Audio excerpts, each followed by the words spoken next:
Hello and welcome. Hello, good evening, and welcome to another episode of Table Talk Live here at theunituk.com, and of course broadcast live on YouTube and to our Google Plus community. We're delighted to have you here tonight, and we're also delighted to have two people in the room with us. Obviously, my co-presenter Peter Brown is here this evening. Hello, Peter. How are you? Hello, good evening, people. Nice to see you all back again. And of course, we have a special guest with us this evening. We have joining us from Italy, we have Torquil Dick Eriksson.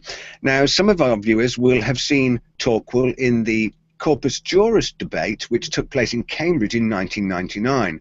Now, this is available in our video library if you haven't seen it, and it's where Torquil debated against Professor Spencer, who was the British co-author of Corpus Juris, and Torquil won that debate by 39 votes to 4.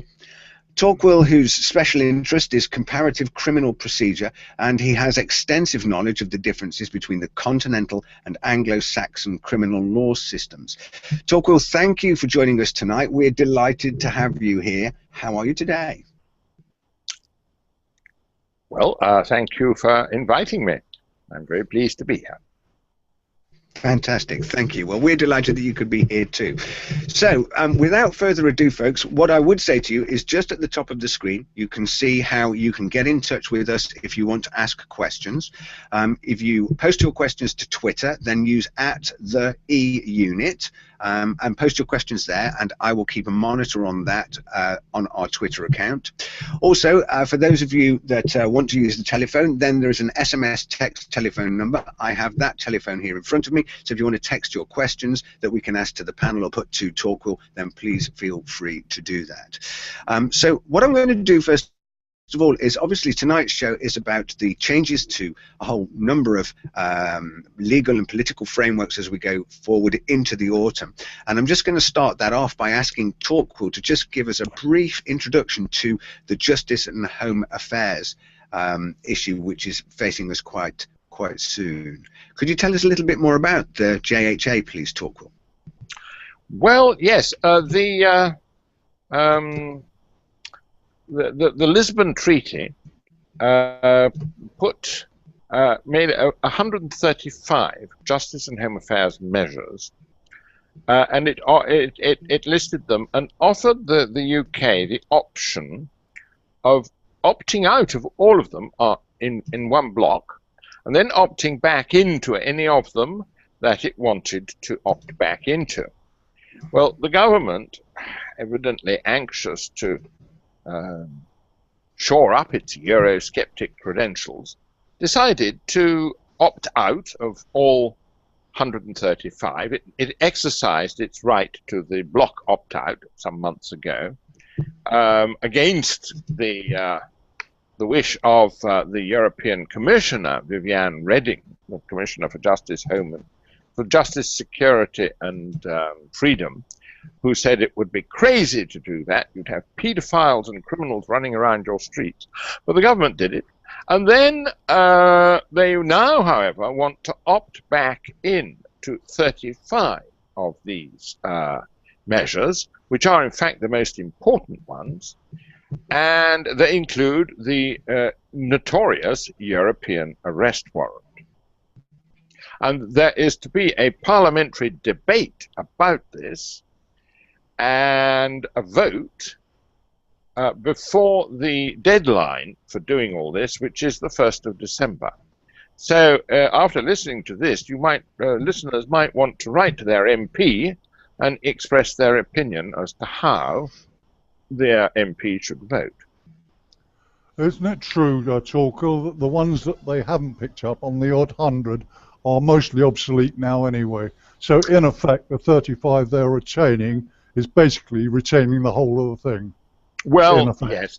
This is the analysis conducted by Gerard Batten, who is an MEP for the London area, and this is his conclusion. Yes, indeed.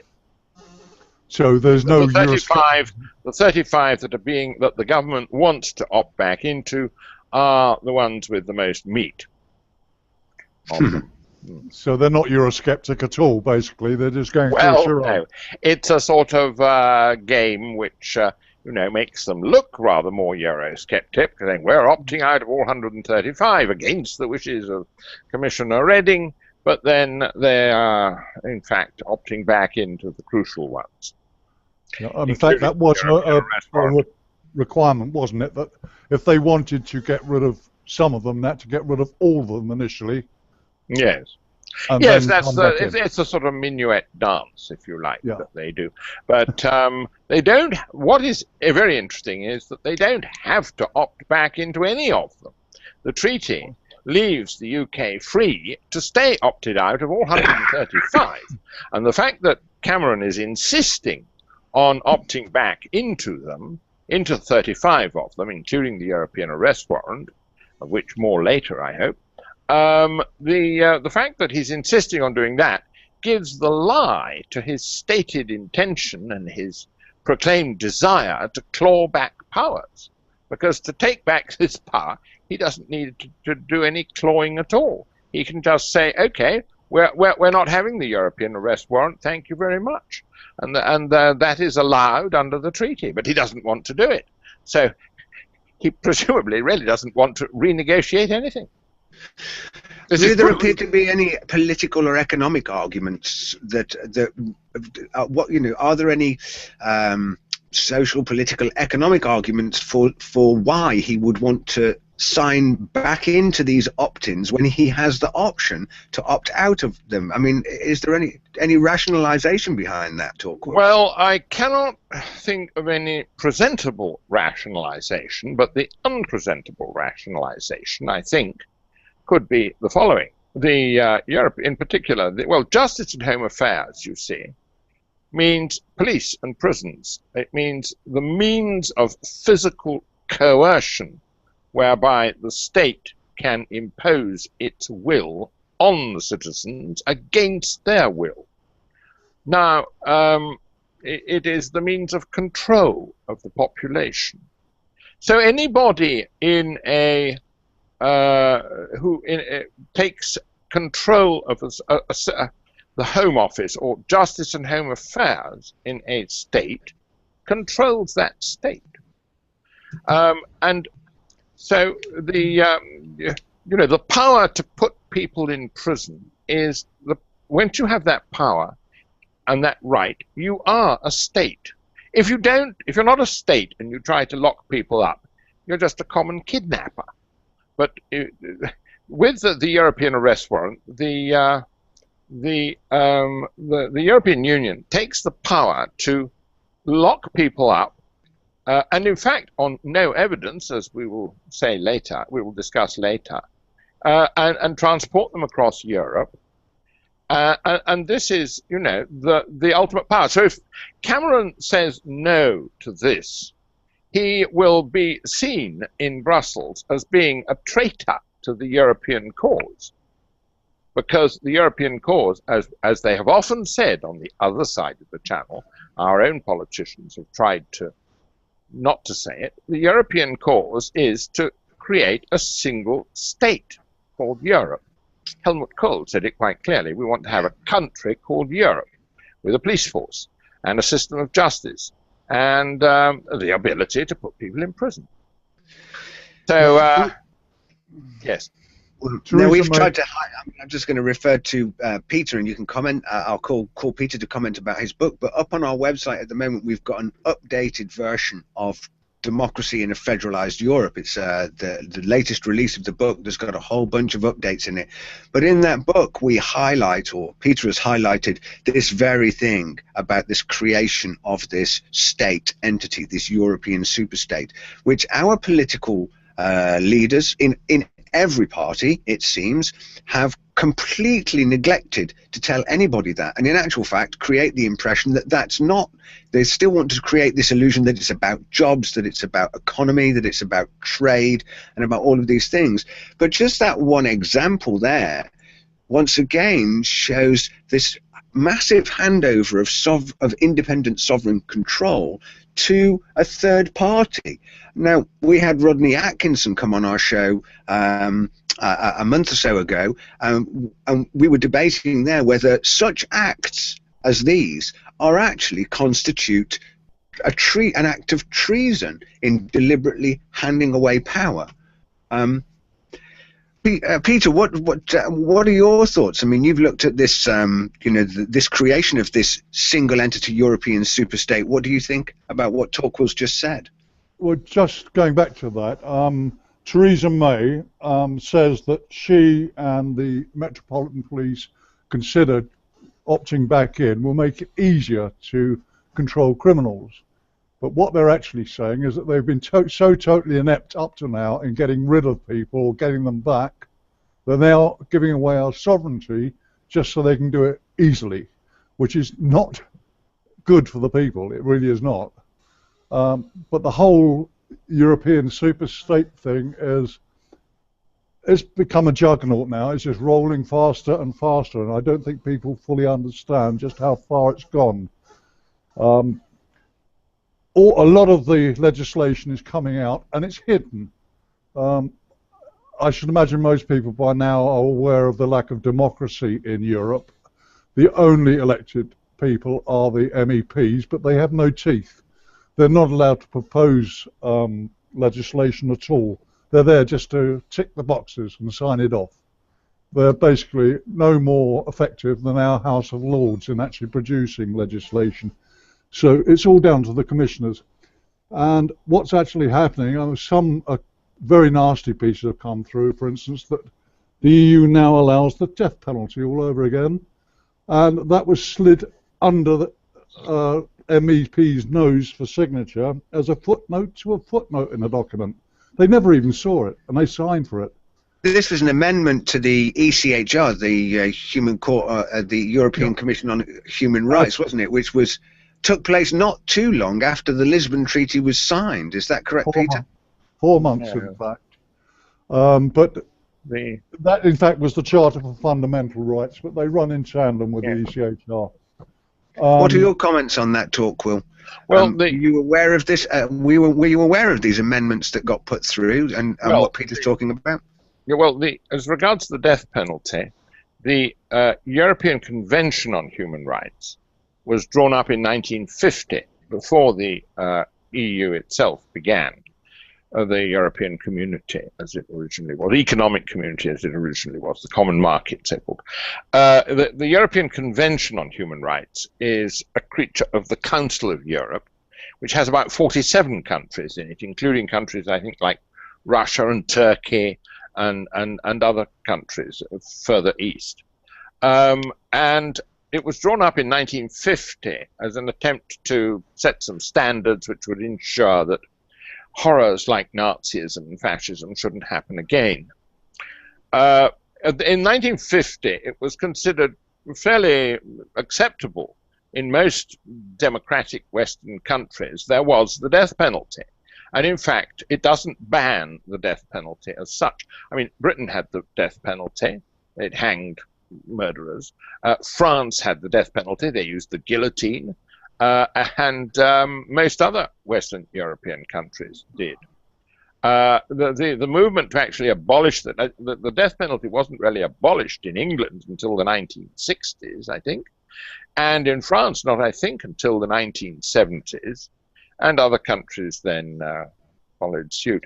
But so the fact of the death, I mean, it says people, have a right to life, Article 2. In the convention, the European Convention on Human Rights, have a right to life. But then it makes some exceptions. It does not constitute a violation of the right to life, I think it says, if you're sentenced to death after a due process of criminal trial, etc. And also if you happen to be killed in crowd control operations by the police. I mean, there are exceptions in the European Convention on Human Rights. It doesn't give the right to life as a complete absolute, or indeed as it later has tended to become.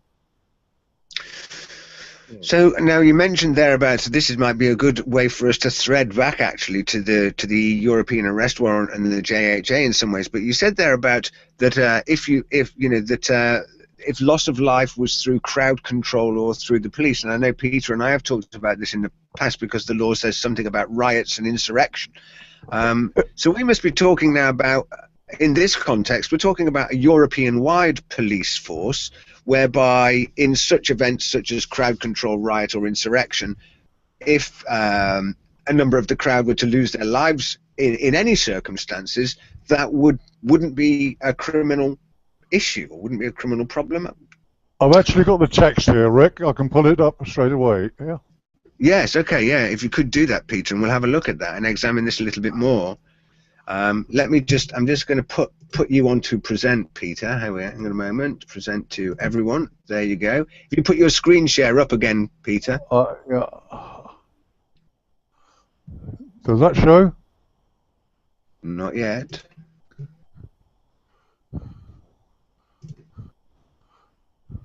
There we go. We've got it. There we are. We've got it. Okay, so so here we are. So this is Section 1, Rights and Freedoms of Article 2, and in here it says, number 2, deprivation of life shall not be regarded as inflicted in contravention of this article when it results from the use of force which is no more than absolutely necessary.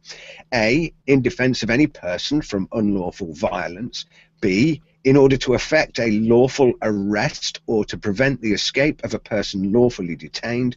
Or C, in action lawfully taken for the purpose of quelling a riot or insurrection.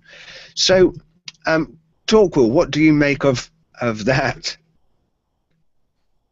Well, I mean, it doesn't actually there sanction the death penalty. I was evidently, and it's not part of the European Convention. Well, it does in the first. Oh, does it? Right to life. I can't read. It's too small on my screen. Okay. Everyone's right to life shall be protected by law. No one shall be deprived of his life intentionally, save in the execution of a sentence of a court following his conviction of a crime for which this penalty is provided by law. Well, then I was right. Yes. So that is yes, that is it. In fact, I had read this in another many years ago, and I didn't quite remember. But yeah, indeed, I did remember. So yes, and then there are the other exceptions. Indeed, even if a prisoner is escaping, apparently you can shoot him dead. Well, in those days, in 1950, I mean, most countries felt, democratic countries thought that was fair and okay. But I wouldn't, think that to my mind, that is not the worst part of let us say the most insidious part of the European Convention on Human Rights. I mean, Article 6 is the one that is the one that we are concerned with when looking at the European Arrest Warrant. I don't know, can you put Article 6 on the screen? I'm just seeing if I can do that, too. Well, hang on. How's that? Aha. Yes. Now, hang on, I'll make that focused. Yeah, let me just try and get as much of it in as possible. Is it possible for me to enlarge? I can. But somewhere there it should say the phrase. Oh, hang on. Let me just see if I can manipulate the page, Talker. Ah, yes, it's getting a bit bigger. A little bit bigger, and I'll be able to read it. There, yeah, that's okay. Now, can I scroll this down? No, I can. I'll have to do it for you. Oh, okay. It says, subsection 2, everyone charged with a criminal offence shall be presumed innocent until proved guilty according to law. Number 3, everyone charged with a criminal offence has the following minimum rights: to be informed promptly in a language which he understands and in detail the nature and cause of the accusation against him, to defend himself in person, to have examined witnesses against him, to obtain the attendance. Can you just go down beyond E? Yep. You'll go on to the next page, I think. Page, yes. Carry on down. No, back up again. That is the last of it. Oh, really? Hang on, Yeah. let's go back again to Article 6 and look at it more closely. The whole of it, please. The beginning, too.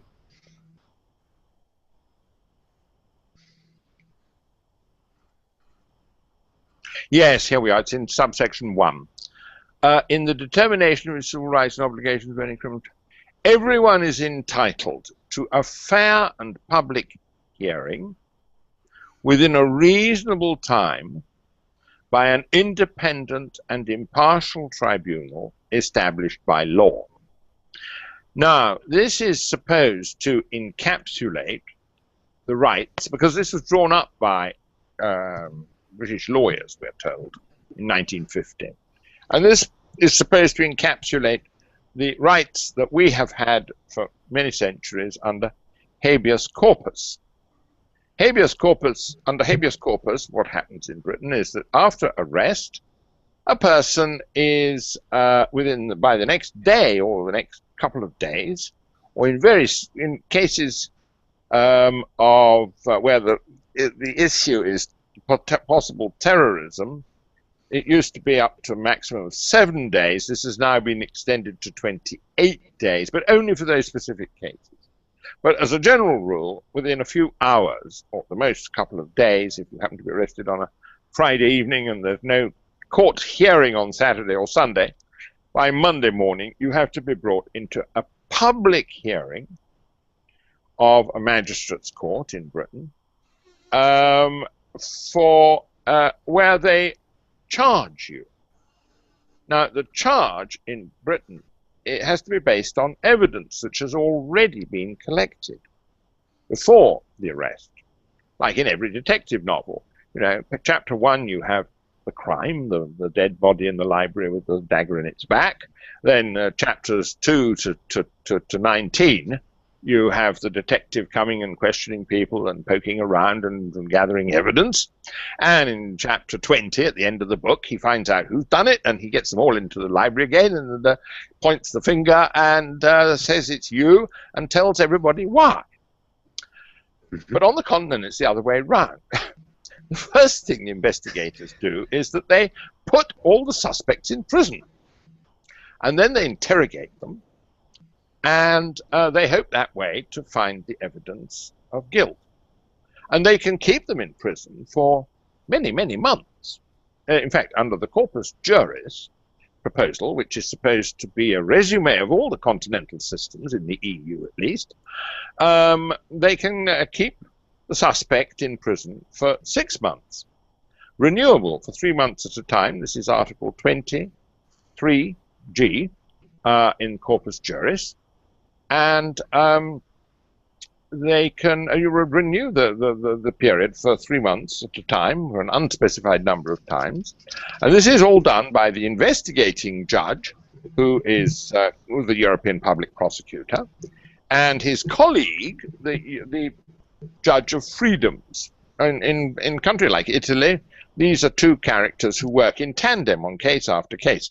So the Judge of Freedoms is supposed to be a third party, a restraining influence on the prosecutor, an impartial tribunal. But suppose. Isn't it true, though, Torquil, that at the end of these umpteen months of investigation, they can just tell you to go home with no charges? Oh, absolutely, absolutely. You see, they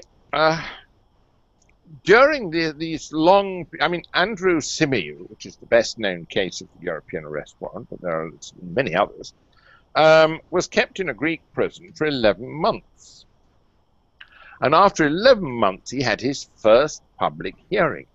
The trouble with the reason why we have mutual recognition, which is the basis for the European Arrest Warrant, is this was an idea of Jack Straw's, which he produced at the conference in Tampere in 1999, because it was pretty evident that corpus juris, the single system for the whole of Europe, which would abolish trial by jury, habeas corpus, no double jeopardy, it was totally unacceptable for the British. Perhaps you can explain what double jeopardy is, Torquil. Double jeopardy means that the prosecution cannot appeal against an acquittal. So you can't be tried twice on the same charge. But on the continent, they can, and they often do appeal against an acquittal, and so you have another trial. There's an example of that in the e-book, actually. There's an example of that in the famous case in Perugia of Amanda Knox and her boyfriend. They were convicted. You may remember the case of the British student Meredith Kircher, who was found killed with her throat slit in a house which Amanda Knox was also flatmate. And Amanda Knox was arrested and accused of having taken part in the killing, and kept in prison for Amanda Knox is an American student there, as Meredith was at I think the University for Foreigners there, where people go to learn Italian. And they kept her in prison for 2 years, and then they convicted her at first instance. She appealed against the conviction, and on appeal she was acquitted. But the prosecution was not happy with the acquittal, and they appealed against the acquittal. And so it went up to the Supreme Court of Cassation, which said that indeed that the trial hearing where she'd been acquitted was a bit dubious, and so they had to have a new trial all over again, which they're still having, I think, in Florence, in another district. And I think this is probably why the Americans will refuse to extradite her if she's convicted at the end of this third trial, because the Americans say, once you've been acquitted, that is the end of the story. Like in Britain, you cannot be tried, the defense can appeal against a conviction, but the prosecution is not allowed to appeal against an acquittal. Because if it were allowed to, then they could go on and on until they got the answer they wanted. And everyone would be at the mercy of persecution, which would never stop. So I'm busy writing notes down here whilst trying to pick my jaw up off the table, actually, because I'm rather stunned at what you've just said. Let me just see if I can put this back in layman's summaries and see whether it makes sense. So what we're saying is that under Anglo-Saxon criminal legal system, we have habeas corpus, and with the exception of one or two exceptions for terrorism, if we are suspected of being involved in a crime, the police can arrest us, but we have to be presented to a public hearing where the evidence has to be put forward within 7 days. Well, usually it's 2 or 3 days, but yes. Yeah, so within 7 days. A matter of days. Let's say it's a matter of days. Within a matter of days. So that's our system. So we know. So if we are accused of something or we find ourselves in that situation, we know that there is a fairly finite time that we've got to go through the stress and the anguish and the anxiety of that. What we're saying. Can I just point out there are 2 points in habeas corpus which I think are worth looking at. Yes. One is the fact that within a few days of arrest you have to have a public hearing in front of an impartial tribunal. And the other is that at that hearing, the police, the investigators, the prosecution have to have already gathered enough evidence to show that there is a prima facie case to answer. That there is some serious evidence of guilt. They can't just do it on the basis of clues, or a suspicion, or a hunch, or intuition, or he looks guilty to me, that sort of thing, Whereas on the continent, you don't have the right to a hearing for months and months after your arrest, and there's no obligation on the prosecution to exhibit any evidence until the actual trial itself starts, which can be months or even years afterwards. So this is the big difference. So what is there to stop me? Let's say, for example, that I'm living in south of France, and I decide to accuse the butcher up the road, or whoever it might be, of I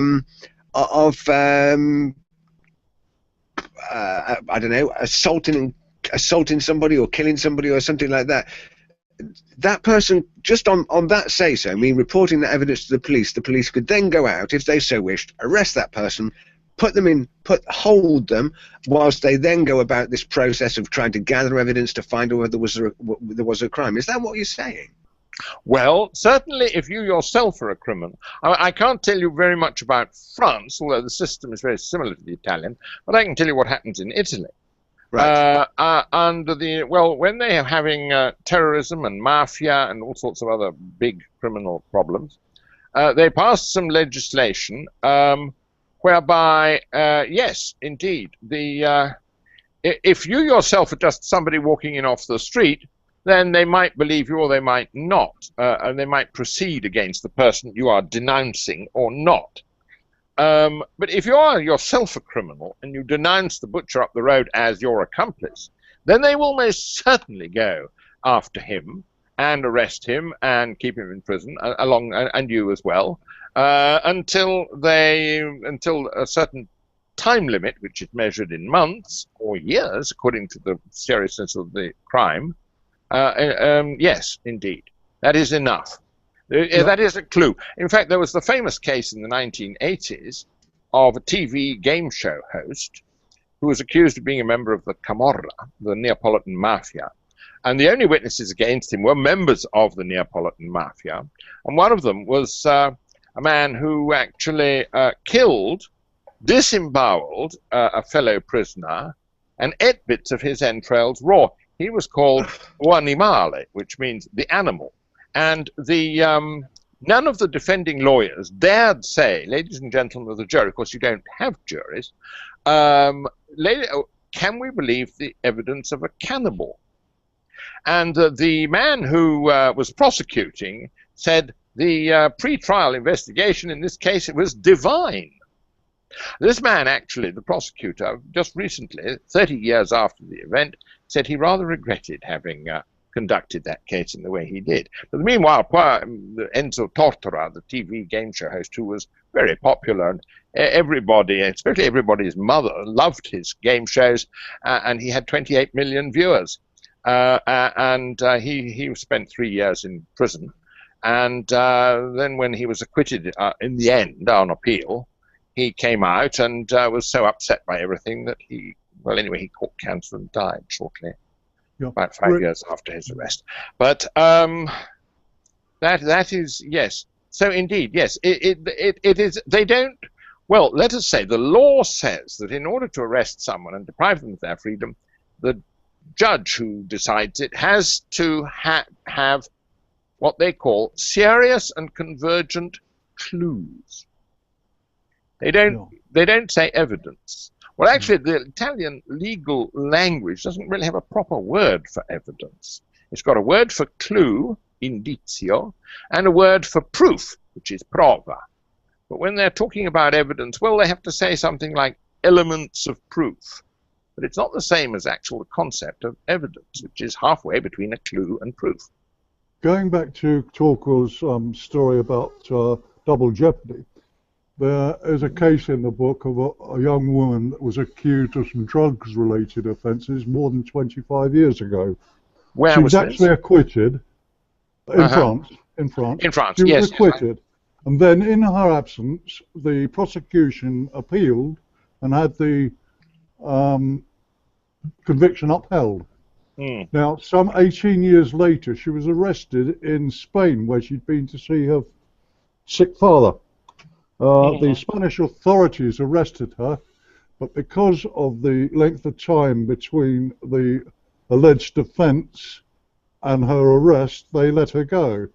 But as soon as she landed back in England, the Metropolitan Police arrested her. She eventually went before the courts here, and they said that it's totally unfair, this length of time being before anything's done about it, and therefore quashed her extradition. But the fact remains, because France refuses or has failed to cancel that arrest warrant, she cannot leave the country. Yes, yes. It's a ludicrous situation. So where we are now, just coming back to where we began with this and talking about these 30 or so re-opt-ins from the 130 or so veto opt-outs that we went for with the JHA. So what we're saying here then is that one of these opt-outs being the European Arrest Warrant, by opting back into that, if David Cameron and the government opts back into that, what we'll actually be doing is giving the European legal system the right to come here into Britain and to exercise corpus juris on our soil over and above our legal system of habeas corpus. No. Is that right? No, that have to be taken back, I believe. Well, it's not habeas corpus is a part of our legal system.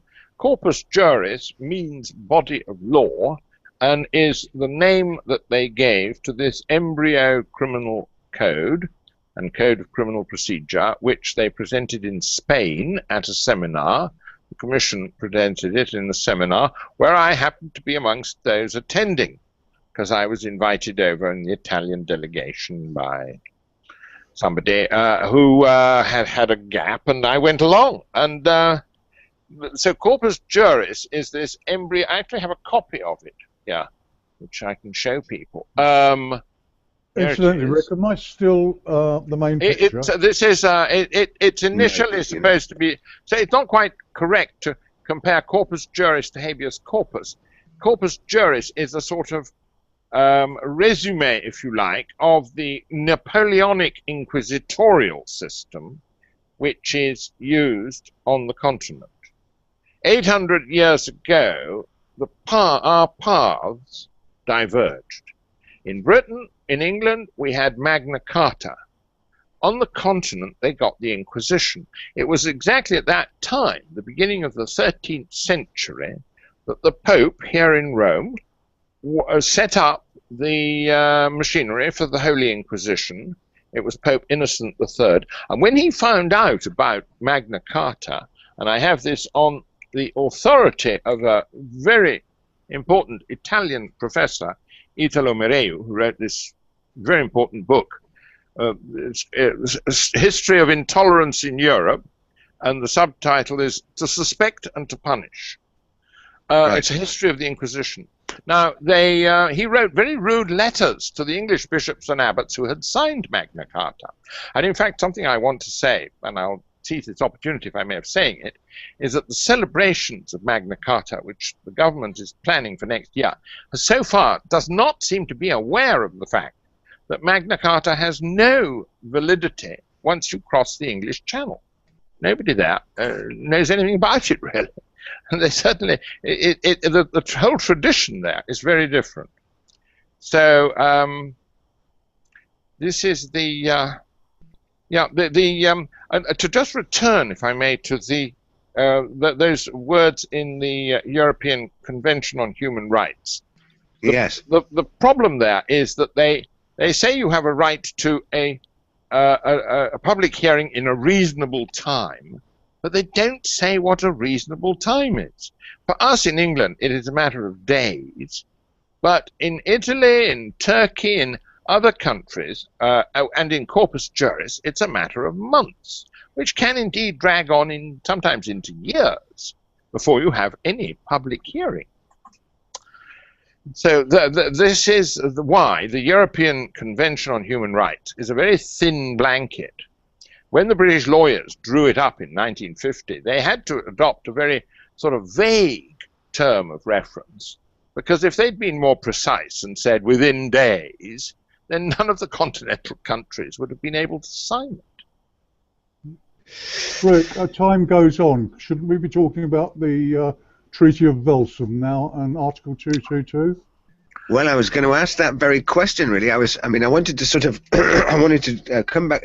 We perhaps will look some more at this European Arrest Warrant, but what we've essentially said is that if this goes ahead, then people from Britain under this European Arrest Warrant can be arrested, deported out onto the continent, and held for extensive periods of time without any prima facie evidence. Yes, that is correct. Not only that, but the European Public Prosecutor who is being set up in the EU, although Britain has decided not to take part in it. But the European Public Prosecutor, which is the centerpiece of the Corpus Juris project, will nevertheless be able to arrest people in Britain unless we also reject the European Arrest Warrant. And he can do this because there's an article in Corpus Juris, which will be his handbook, and on which Britain will have no right to say anything because we won't be a part of the European Public Prosecutor. It'll be done under enhanced cooperation by a number of EU states, but not with Britain will not be included among them. He will be able to instruct a national prosecutor in one of the countries that has accepted him to issue a European arrest warrant. So, say, the European Public Prosecutor will not be able to arrest people directly in Britain, but he can order a Belgian prosecutor, say, to write out a European arrest warrant. This will arrive in Worcestershire or wherever in Britain where the person they want to arrest is, and the local police will simply have to execute it. And the fact that it's been ordered by the European Public Prosecutor will not be grounds for rejecting it, because it won't be apparent on the piece of paper itself. So this is another thing. You know, Parliament's opt-out will be completely sidestepped. Yeah, the whole thing may become a moot point anyway, because the Lisbon Treaty basically has given the legal basis for a federal Europe, and with MVQ coming in at the end of the month, the UK will have no vetoes to stop the federal Europe unless we get out of it. Well, yes. In which case we will become part of that Corpus Juris system anyway. We must get our politicians to get us out of the EU, otherwise we are going to become part of this Corpus Juris. Yes, yes. Well, the next election is going to be absolutely fundamental, and tomorrow's election will be very important too. I hope people understand this. It's going to be our last chance to get away from it. Yes, yes. Anyway, Rick, I'll hand it back to you. You're not getting much chance of speaking this evening, are you? No, well, in actual fact, I don't want to talk too much. You know, as I often say, you know, far better to sit quietly and be thought a fool than to open your mouth and remove all the doubt.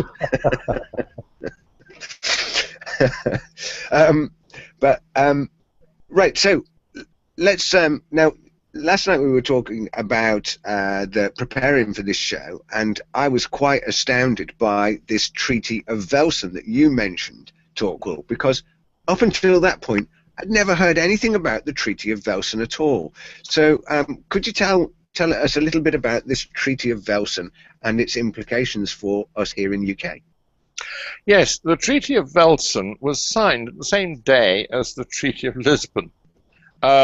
By a number of states. So it wasn't really mentioned in there because it was overshadowed by the Treaty of Lisbon. But the Treaty of Velsen was signed by 5 or 6 countries in the European Union, and they set up a thing called the European Gendarmerie Force. They have their own website, so I mean this is not something I've imagined. You can go to eurogendfor.org, O-R-G, or .eu as it used to be. You'll revert back to .org and let's look at it for yourself. You see, in continental countries like Spain, France, Italy, and others, the police are not organized like they are in England. In England, they're in 43 independent separate constabularies, although they've been trying to centralize a few functions. But on the continent, they're all controlled by a central government ministry. In Italy, for example, you have the Carabinieri, who are actually military police, but they have a barracks in every hamlet, every borough, all over the country.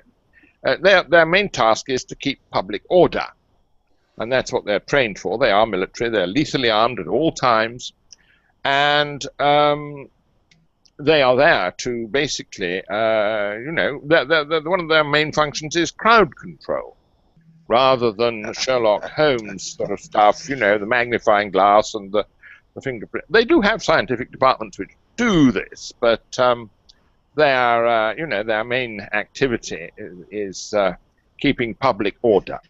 And so let's just connect a France, dot a moment. I just want to connect a dot here for a moment because we've talked over a few things. So in this document, the amendments to the ECHR, which took place 4 months after the Lisbon Treaty was signed and the Treaty of Velsen was signed at the same time, Velsen instantiated Eurogen 4, and we've got some videos about Eurogen 4 in our video library. This ECHR amendment effectively says that if, loss of life through crowd control or insurrection, and the people that are managing the crowd control and insurrection are this lethally armed, military-trained police force called Eurogen 4, who are protected in law by the ECHR in times of insurrection and riot control. Is that a reasonable connection and summary to make, Torquil? Yes, but I don't think there was a modification to the ECHR for this to happen. It was like that since the beginning. That's Section 2, Article 2. You have the Carabinieri in Italy. There are two other very major police forces. There's the tax avoidance police, called the Guardia di Finanza, the Finance Guard. And they're also militarized. They have tanks and dogs and helicopters and frogmen and everything. That's to do the Carabinieri. And they get sent abroad too. And then there's the actual Polizia di Stato, which is the state police. And they're all distributed all over the country. In France, you have the gendarmerie, which is similar to the Carabinieri. In fact, gendarmerie means men-at-arms. And in Spain, of course, they have the Guardia Civil with those funny hats, which people who've been to Spain will recognize. So, and now these three, and together with the Dutch and the Portuguese, they didn't all amalgamate, of course, but together they founded the European Gendarmerie Force. And they have a barracks in northern Italy, in a town called Vicenza, which is actually also a NATO-based town near the base Aviano, and although it's nothing to do with the NATO base. And it's in a Carabinieri barracks, which they've been lent for the purpose.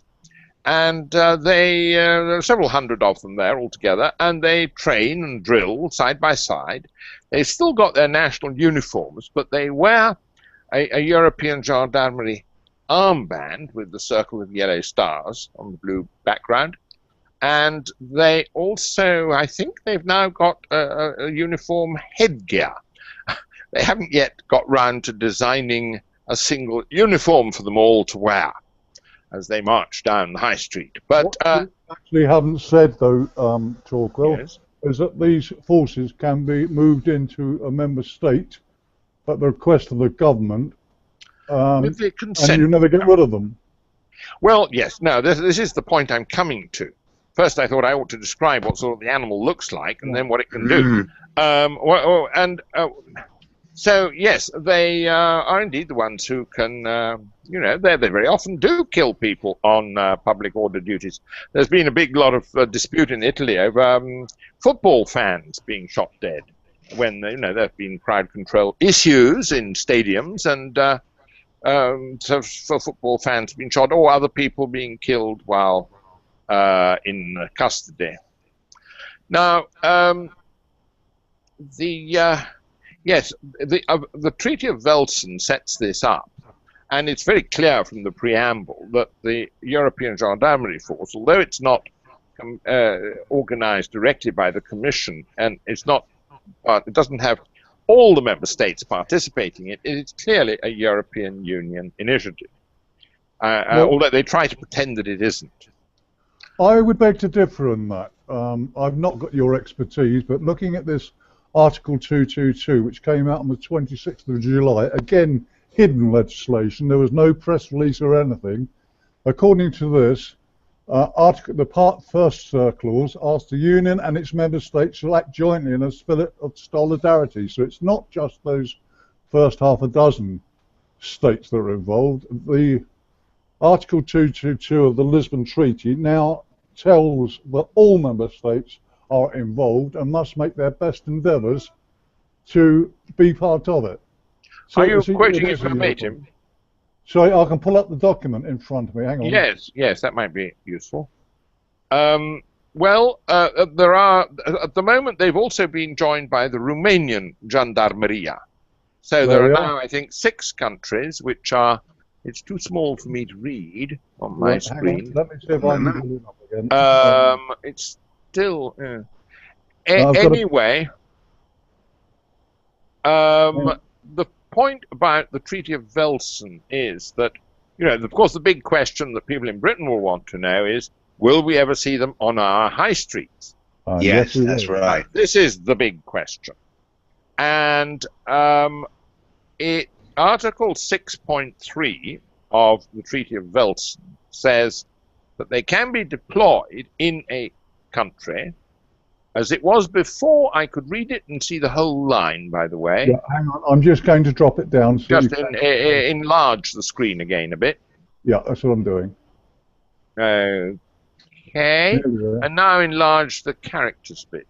Can? There we are. That's the wording. I still can't quite read it. It's still a bit too small. Well, the text a little bit bigger, as it was before. It was only there for a flash, though. Yeah, it's a bit confusing dropping between the screen and the actual document. Well, anyway, I've just finished what I was saying about the Treaty of Velsen. Yes, do go on. With the consent, Article 6.3 says, with the consent of a member of a state, of a country, they can be deployed in that country. Now, up to now, you see, the physical coercion of British citizens in Britain has had to be done physically. I mean, people being arrested, handcuffed.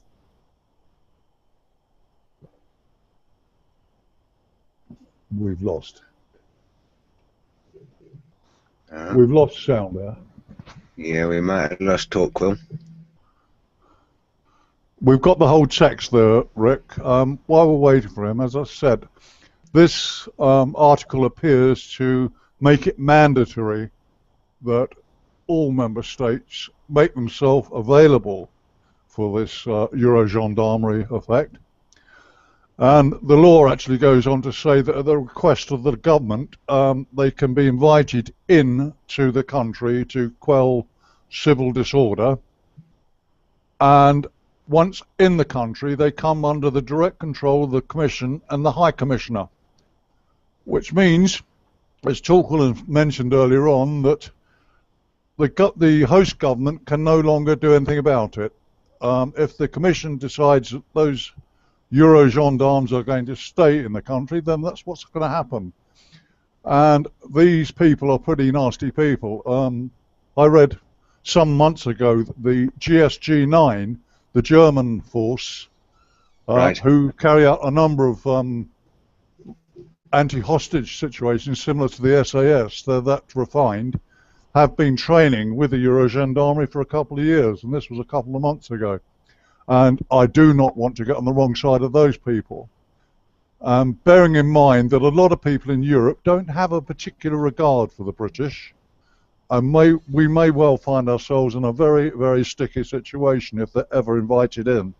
And bearing in mind also that the EU has disposed two governments, Greek and Italian governments. There's nothing to stop them putting a puppet government into this country and asking them to invite them in. It'd be perfectly legal, according to the new law. Yeah, I mean, I think, and for us, that you know, that would be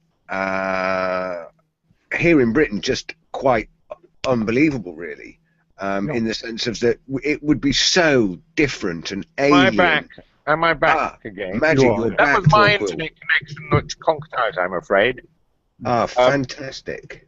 Well, I managed to get it back, but what was I saying? What was the last thing you heard me say? While you were away, Torquil, I explained that under the Article 222, all states are required to be part of this Euro gendarmerie in effect. They can be invited into a country, but we can't get rid of them once they're here. Well, that is the point, yes, because as I was trying to say, they once they're in the once they're in the country, they obey. It'll be like an army of occupation. They will only take orders from Brussels, And if our country, if then we have an election and elect 100% UKIP parliament, which says to them, get out, they won't pay any attention. Because they will say, we do not recognize your authority. We only recognize the authority of Brussels. And they will be with their guns and their boots on the ground and their armored personnel carriers and God knows what else, helicopters probably. And, you know, the only way to get them out at that point will be, I'm afraid, that, the whole thing will get really rather messy if they stick to their guns.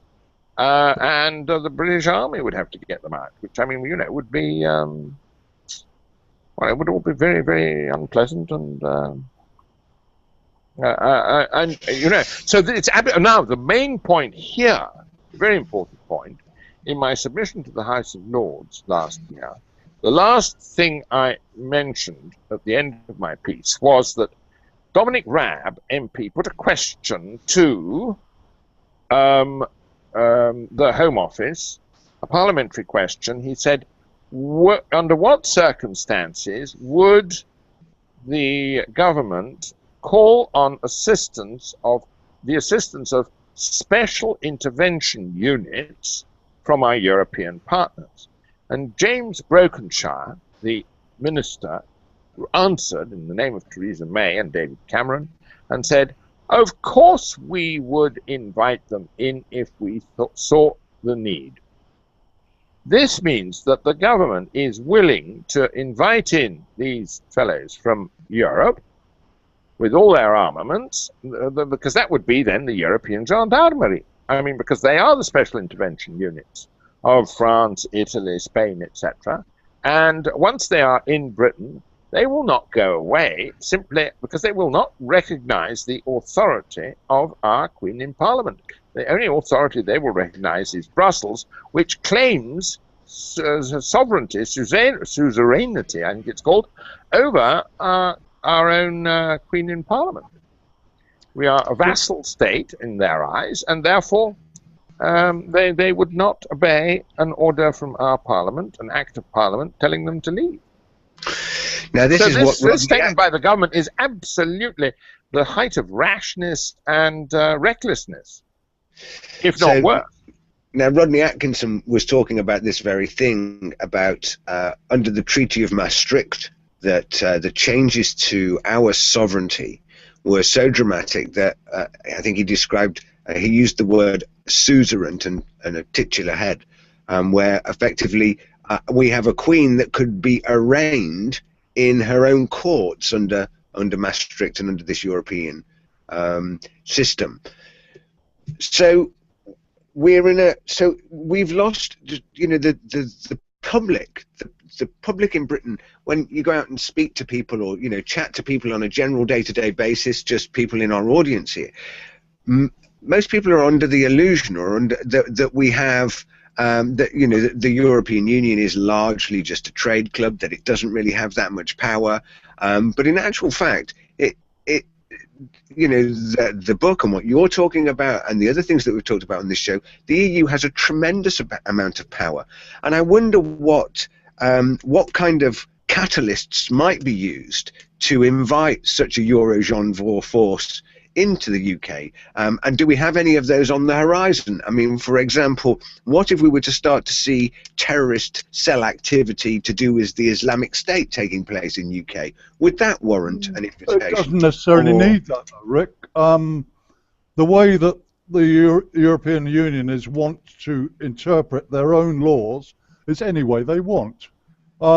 If we have a riot situation like a couple of years ago when there was a looting in a number of cities, the fact that someone picks up a crowd control barrier and throws it at the police is an armed terrorist, as far as the EU can interpret it.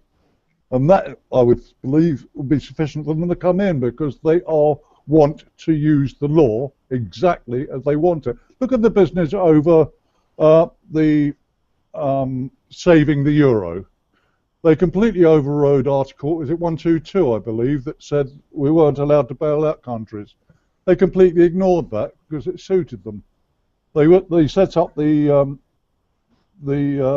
mechanism to the European Stability Mechanism, the ESM. That's correct. Yeah. But that's just an example of how they interpret the law the way they want to.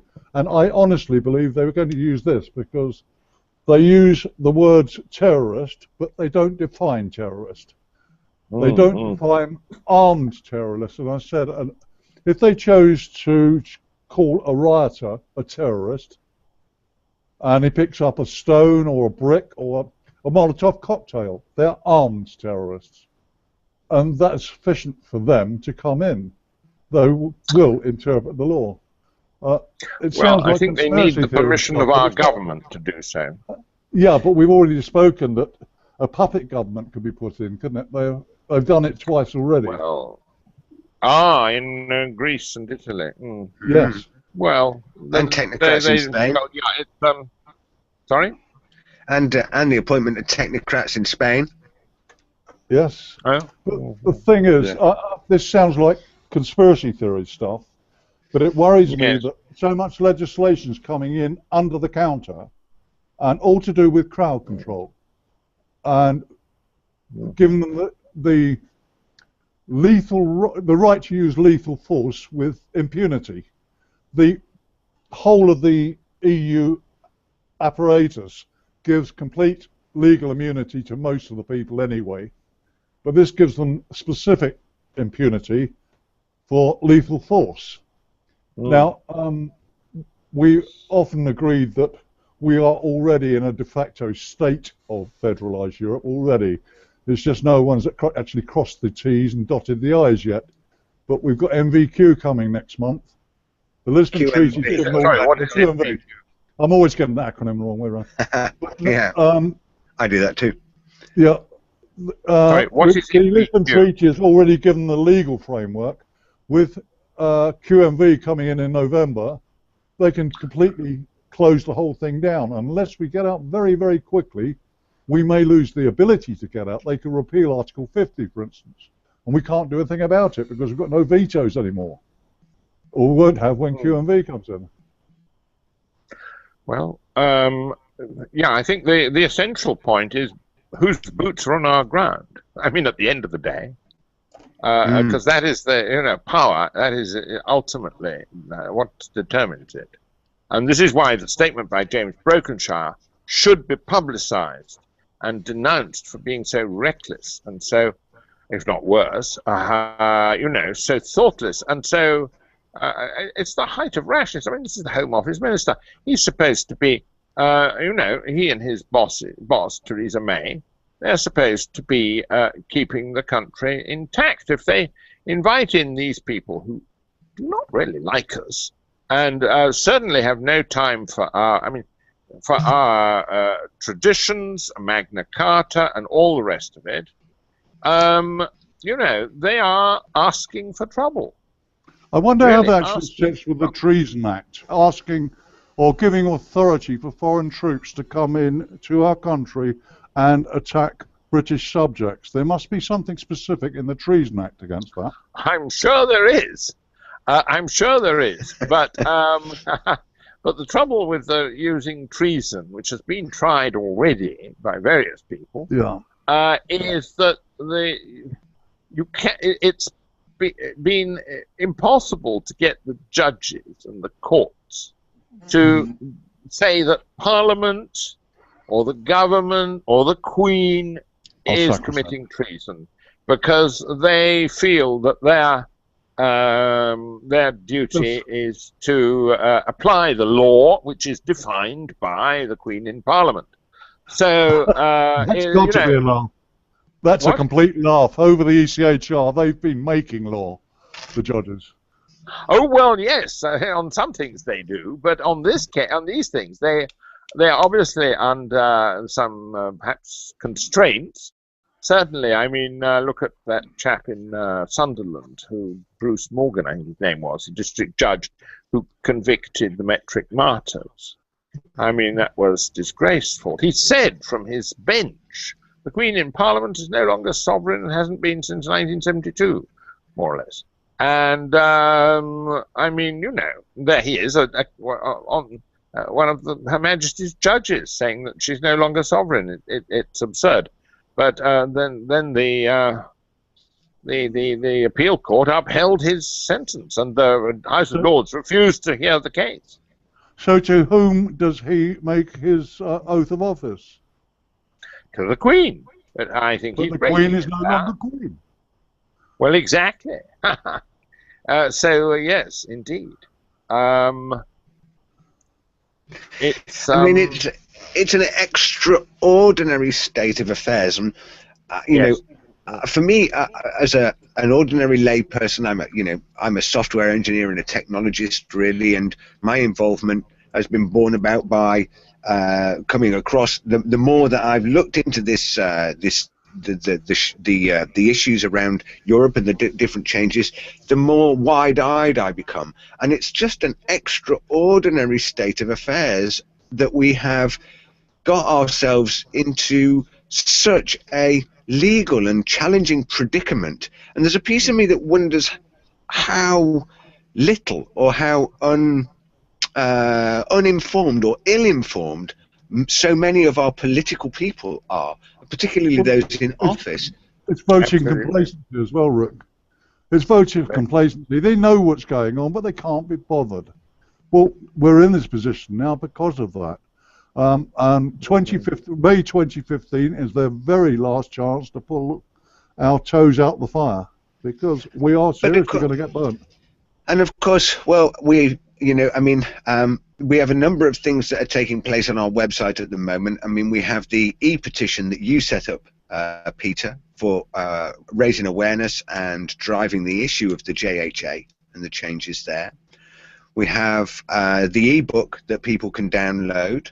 And of course, for those people who are interested in finding out more about corpus juris and habeas corpus, if you go into the archives of our video library, you can find those videos of Torquil in that debate with Professor Spencer, and find out more about it. Unfortunately, once again, and I with the 1 hour that we have in this show, we always seem to overrun, and I could easily spend another hour just digging into this some more. And I have to say, the information that you have brought to us this evening, Torquil, has been just fascinating. It's been tremendously well informed, and it's been hugely interesting. So thank you very much for spending your time with us. Yes. Thank you for inviting me. It's been a pleasure. And I think we have going to have obviously there's going to be the introduction or the changes to qualified majority voting that's going to take place in November. Of course, the opt-in decision on the European Arrest Warrant. Am I right in thinking that that is by the 1st of December, Torquil? Yes. Yes. Yes. That's the deadline. So, I mean, I think if you would be willing to read this topic, I think go together and get you back on to talk about this topic some more. We got some crosstalk there. I can't hear you, I'm afraid. Someone's gone wrong. Oh, okay. Well, what I was basically saying was that I think we would be very interested in revisiting this topic again and exploring it some more with you, if you would be willing to come on and spend some more of your time with us, Torquil, at a future date. Yes, yes. Yes, yes, indeed. You can get in touch, and we'll see. Certainly, we're willing to do that. Fantastic. So, well, for our audience, of course, out there, do remember to sign up to our newsletter. You can sign up on the website to get our daily news email.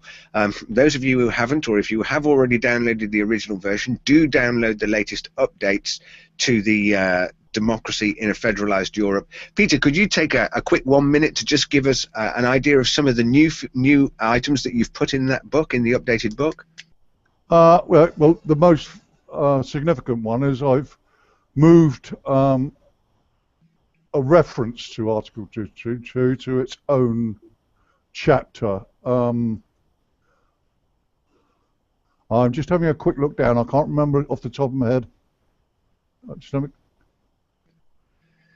So what to say? I mean, in that book you'll find lot of information that you really need to know It's been about the changes that are consolidated. taking place, all put together really succinctly, and everything that's in the book is cross-referenced and linked, so you can go and research it for yourselves and find the information that supports it on the web.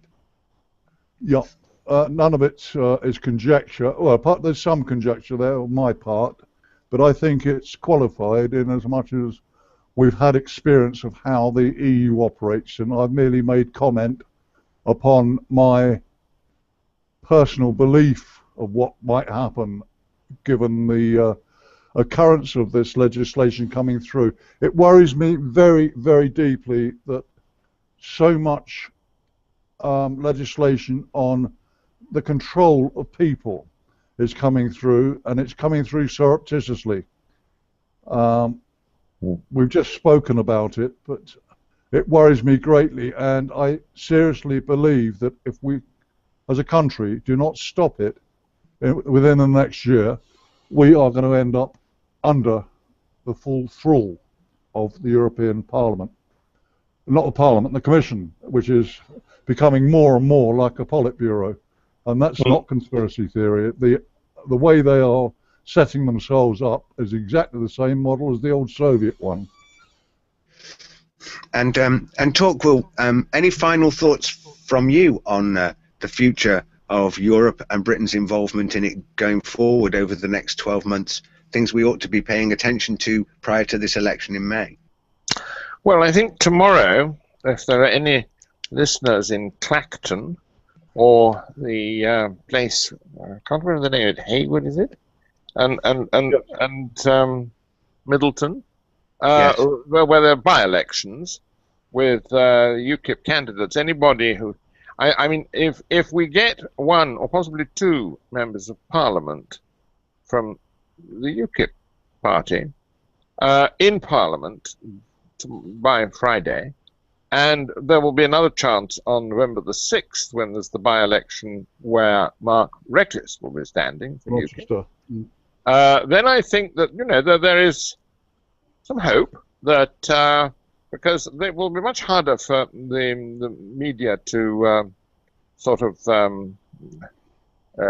airbrush out the message from UKIP and the warnings of what is about to happen, and there is a pretty good chance that there will be a that if UKIP gets a balance of power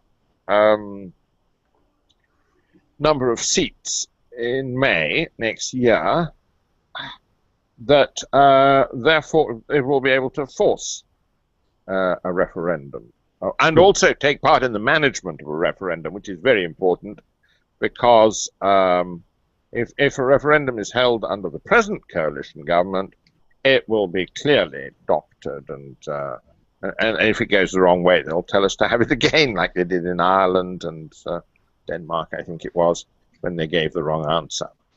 Yeah. At this point, it might be worth pointing out, Torquil, that we are not actually a political site as such.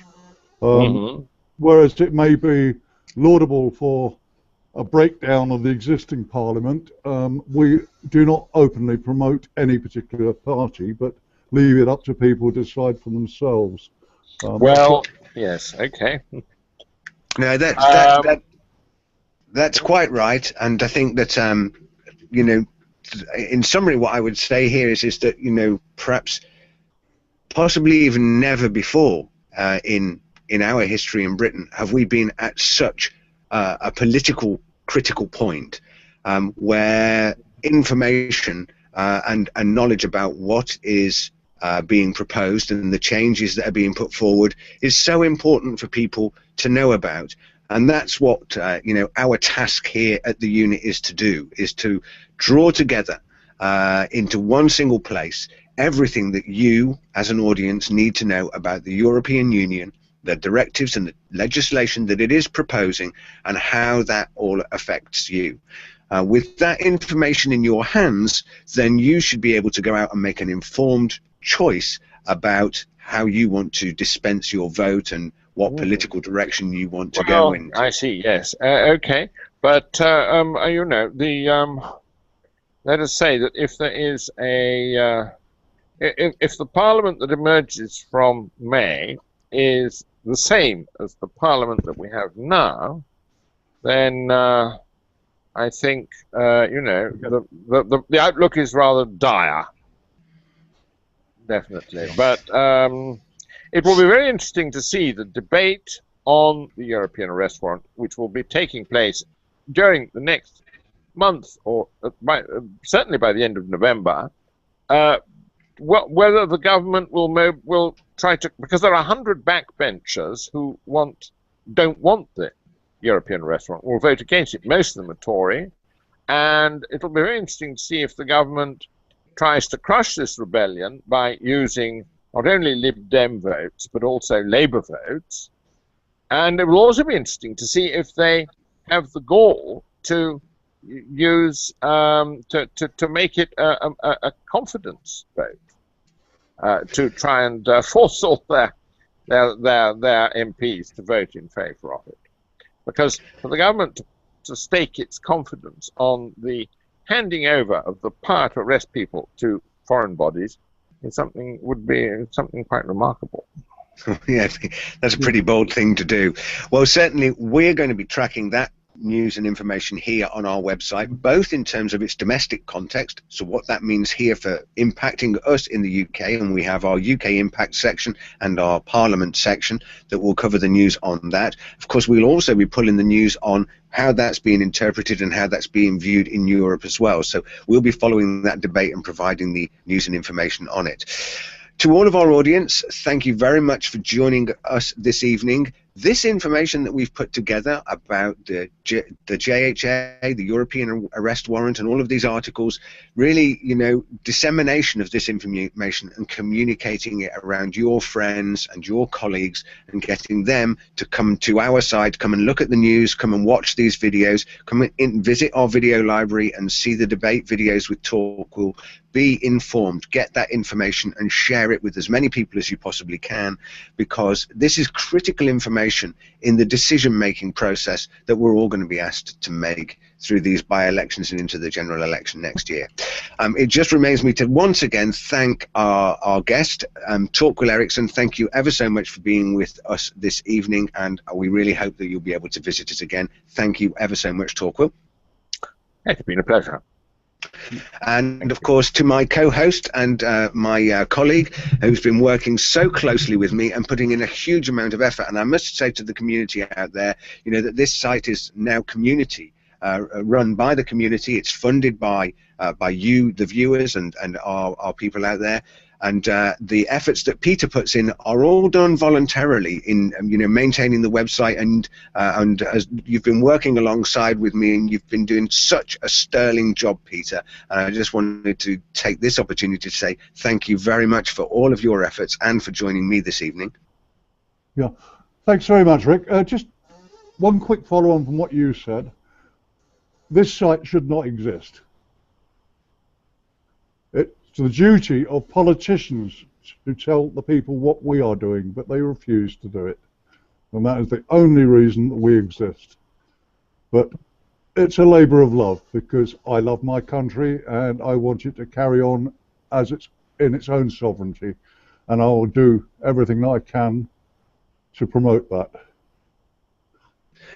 Understood. Thanks very much, Peter. So to our viewers out there, you know what to do. Spread the word, tell your friends and colleagues about theunituk.com, share our emails, share our tweets, share our postings on Facebook, join us on our Google Plus community, follow us on YouTube, and visit our website. It just remains for me to say thank you for joining us on Table Talk Live.